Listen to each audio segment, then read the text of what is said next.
Apakah ada cara lain yang lebih dekat pada Allah daripada sholat? Matilah sebelum kalian mati. Di atas kemampuanmu ada kemampuan yang lebih besar. Kamu akan selalu takluk oleh Allah dalam kondisi apapun. Segenap langit dan bumi tunduk pada hukumnya. Cahayanya tidak seperti sinar bulan dan matahari. Ketika Allah telah memilih seorang hamba dan menjadikannya lebur secara sempurna bersama dirinya, Allah akan mendengar keinginan mereka.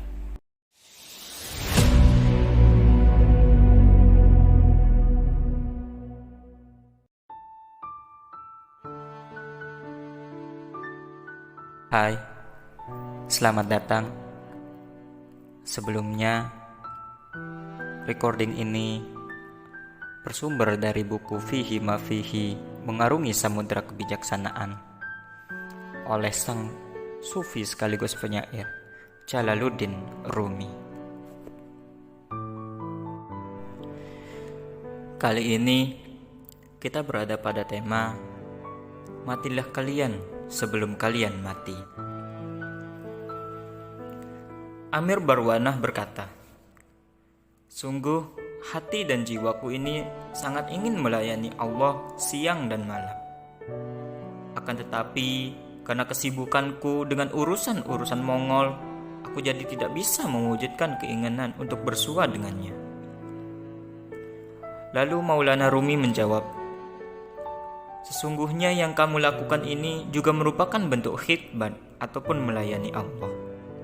Karena yang kamu lakukan itu menjadi media untuk memberikan rasa aman dan perlindungan bagi para muslim.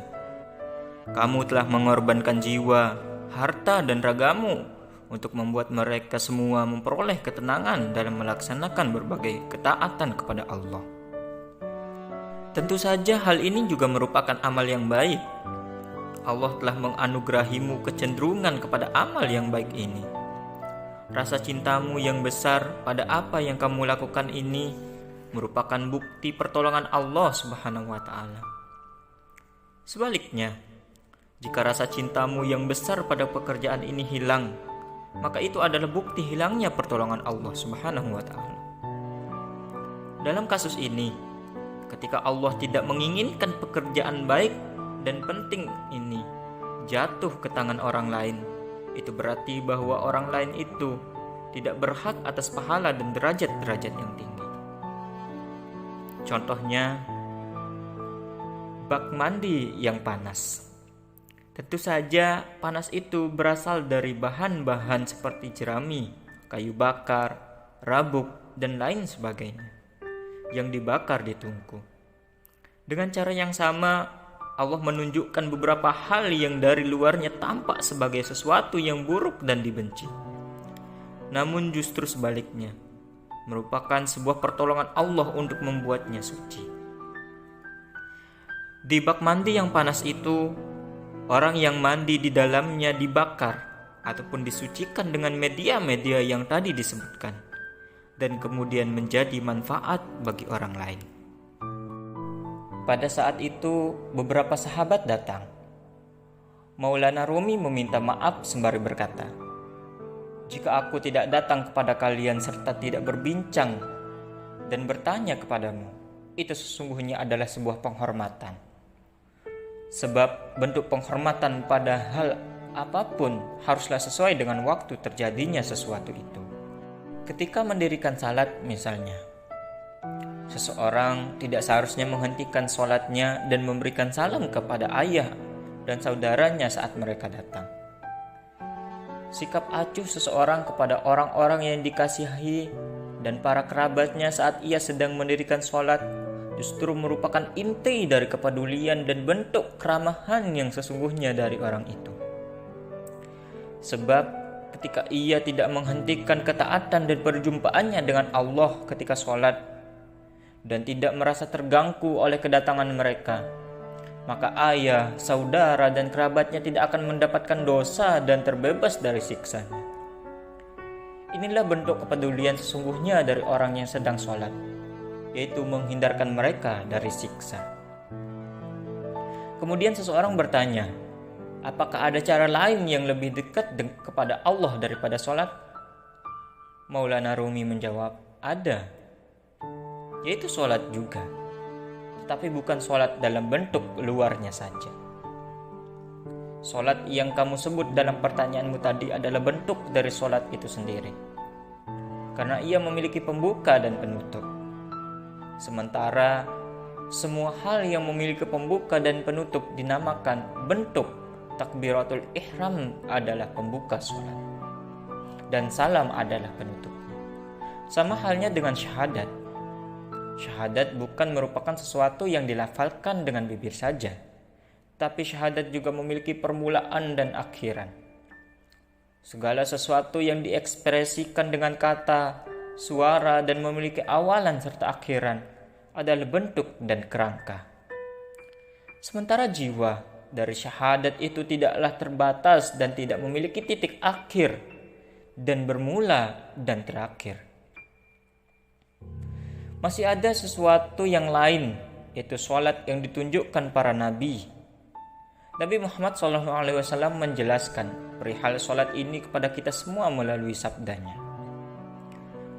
Aku memiliki sebuah waktu bersama Allah yang tidak dapat dideteksi oleh nabi-nabi lain maupun para malaikat yang dekat dengan Allah.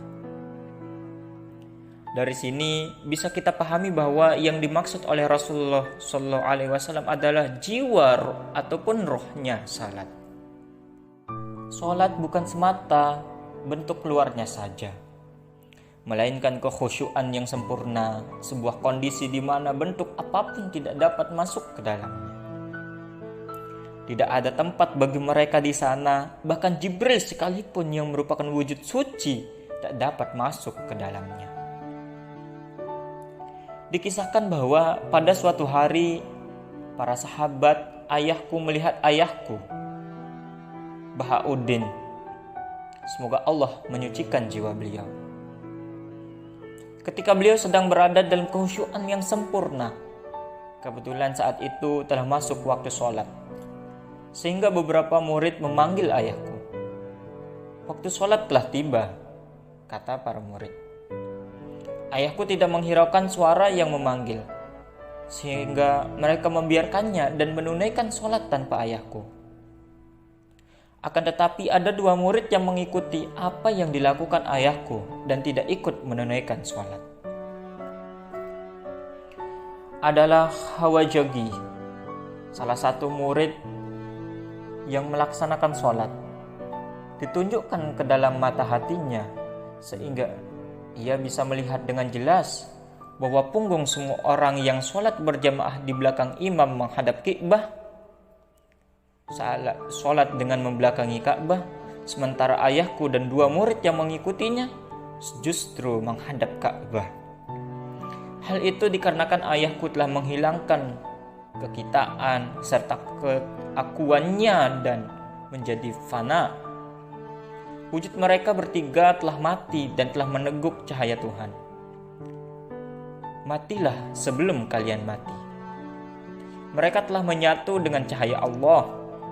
Semua orang yang memalingkan wajahnya dari cahaya Allah dan menghadapkan wajahnya ke tembok, maka mereka menghadapkan punggungnya kepada kiblat. Karena cahaya Allah adalah kiblat yang sebenarnya. Cahaya Allah adalah ruh dari kiblat. Siapa saja yang menghadap Ka'bah, ketahuilah bahwa Nabi Muhammad telah menjadikan Ka'bah sebagai kiblat dunia. Jika Ka'bah adalah kiblat dunia, maka yang lebih utama adalah ketika Ka'bah menjadi kiblat bagi seseorang. Nabi Muhammad SAW pernah menegur seseorang sahabat dan berkata, "Aku memanggilmu, mengapa kamu tak datang?" Sahabat itu menjawab, "Aku sedang khusyuk sholat." Nabi bertanya lagi, "Kamu betul, tetapi bukankah aku memanggilmu untuk sholat?" Sahabat itu menjawab, "Aku pasrah, ya Nabi." Maulana Rumi berkata, "Ada baiknya kamu untuk selalu merasa tidak mampu setiap saat dan menganggap dirimu tidak mampu meski sebenarnya kamu mampu. Seperti saat kamu benar-benar tidak mampu. Hal itu karena di atas kemampuanmu ada kemampuan yang lebih besar dan kamu akan selalu takluk oleh Allah dalam kondisi apapun. Dalam hal ini, kamu tidak terbagi menjadi dua. Terkadang mampu dan terkadang tidak mampu. Kamu melihat ada kemampuan dalam dirimu, tapi selalu menganggap dirimu tidak mampu, tidak memiliki tangan dan kaki, dan lemah tak berdaya. Apa yang bisa dilakukan oleh orang yang lemah ini saat ia melihat singa-singa, seluruh harimau, serta semua buaya lemah dan gemetaran di hadapan Allah? Segenap langit dan bumi tunduk takluk pada hukumnya. Dia adalah raja yang agung. Cahayanya tidak seperti sinar bulan dan matahari, yang mana benda masih dapat tegak berdiri di bawah sinar bulan dan matahari itu. Akan tetapi, saat cahayanya terpancar tanpa ada selubung, tidak akan ada lagi langit, tidak pula bumi. Tidak ada matahari, tidak juga bulan, tidak ada lagi yang tersisa selain sang raja. Ada sebuah hikayat ataupun cerita. Seseorang raja berkata kepada Pak Darwis, "Ketika nanti kamu telah sampai pada tingkat tajalli dan berada dekat di sisi Allah Subhanahu wa taala, ingatlah kepadaku." Darwis itu menjawab, "Ketika aku sampai ke hadirat Allah Subhanahu wa taala dan cahaya matahari keindahannya memancar kepadaku, aku tidak akan lagi mengingat siapa diriku. Lalu bagaimana aku akan mengingatmu?" katanya. Ketika Allah telah memilih seorang hamba dan menjadikannya lebur secara sempurna bersama dirinya, maka setiap orang yang memegang kakinya dan memohon bantuan kepadanya, Allah akan mendengar keinginan mereka. Meski orang agung yang berada di sisi Allah itu tidak ingat siapa yang meminta bantuan kepadanya, Dia akan tetap memberikan apa yang mereka inginkan.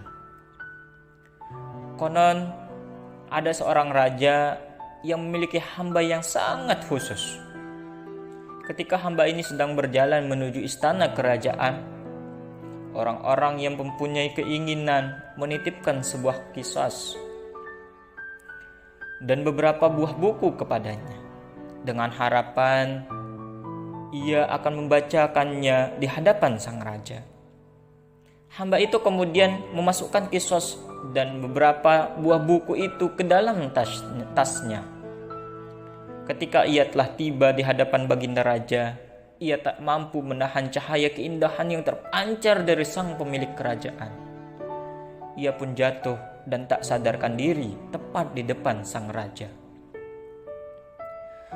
Baginda dengan maksud bergurau memasukkan tangannya ke dalam saku dan tas hambanya yang khusus itu seraya berkata, "Apa yang dimiliki oleh hamba yang kagum kepadaku dan melebur ke dalam keindahanku ini?" Raja memungut qisas dan buku yang dititipkan oleh rakyat kepadanya. Setelah selesai membaca semuanya, sang raja kemudian memerintahkan untuk mengabulkan semua harapan dan keinginan yang tercatat dalam tulisan itu dengan menulis di atasnya. Lalu raja mengembalikan ke dalam tas hambanya yang khusus itu. Demikianlah sang raja mengabulkan segala harapan dan keinginan semua orang tanpa perlu dituturkan oleh hambanya tersebut, dan tanpa ada satu keinginan pun yang ditolak. Bahkan mereka mendapatkan yang diinginkan berlipat ganda dan jauh lebih banyak dari yang mereka harapkan. Sementara para hamba lainnya yang sadar dan mampu menyampaikan kisah rakyat di hadapan baginda raja, jarang dan bahkan sedikit sekali yang dikabulkan. Mungkin hanya 1 atau 100 harapan dan impian yang mereka sampaikan.